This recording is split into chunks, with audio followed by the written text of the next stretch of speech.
If you'll allow us the ability to shine a bit of light on the great work that you are doing. This is about bragging on you and your dedication of time and energy to this process. Talent supply and education, innovation and economic development. You're going to get a sense in just a second of the diverse backgrounds and perspectives everybody has. Infrastructure and growth leadership, business climate and competitiveness. It'll also serve us to get that group knowledge kind of pooled together, which is very much a bigger outcome that we want for the entire Caucus system. Civic and governance systems, quality of life and quality places. We are identifying factors to track into the future and practice describing immensely complex situations. Florida has so much promise, so much potential, has done such great things in its past. I think it's the beginning of a good roadmap to try to put together a strategy for the future of the state. Well, I knew from the list of caucus members that we're going to have a really exciting group. It's been very interactive. I've learned a lot. Great interactions with other people and other disciplines across the state. I think as we go forward, we're going to see a lot of the issues and the problems and the opportunities that we define. I really knew that together we would be crafting recommendations that would be very helpful to driving Florida's future forward. It's been probably most important, educational, and will enable me to probably relate better.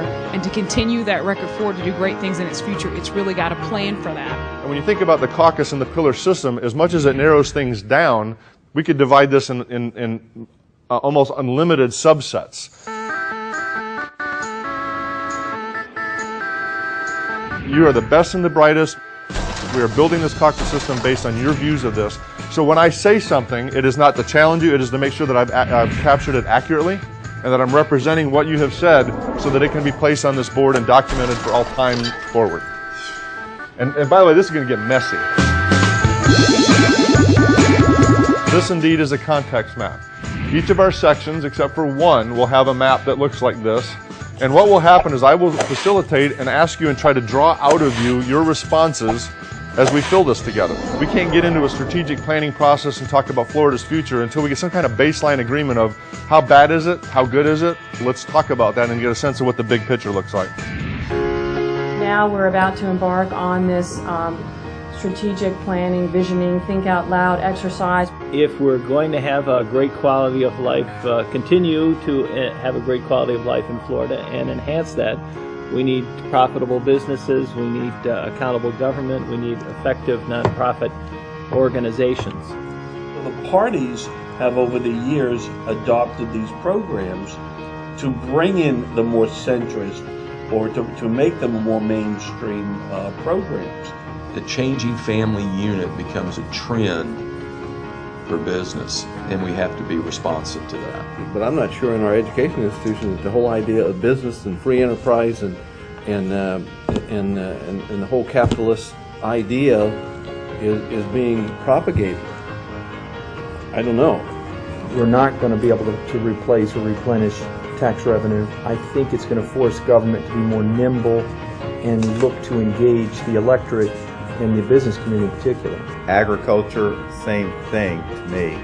But again, I'm just throwing this out more so as we talk about governance structure for our state. And in Florida, independents cannot vote in primaries.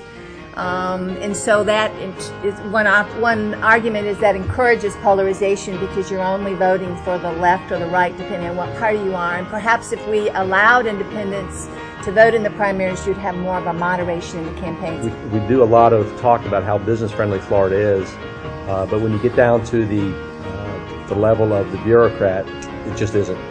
I'm not really convinced from what I see in the legislature and even in a lot of our large institutions, for-profit, non-profit leaders.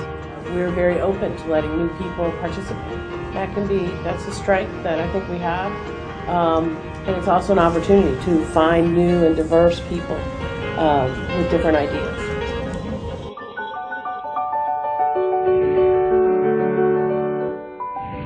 The exciting part of all this is that what we hear from our caucus participants is this vision for the state of Florida.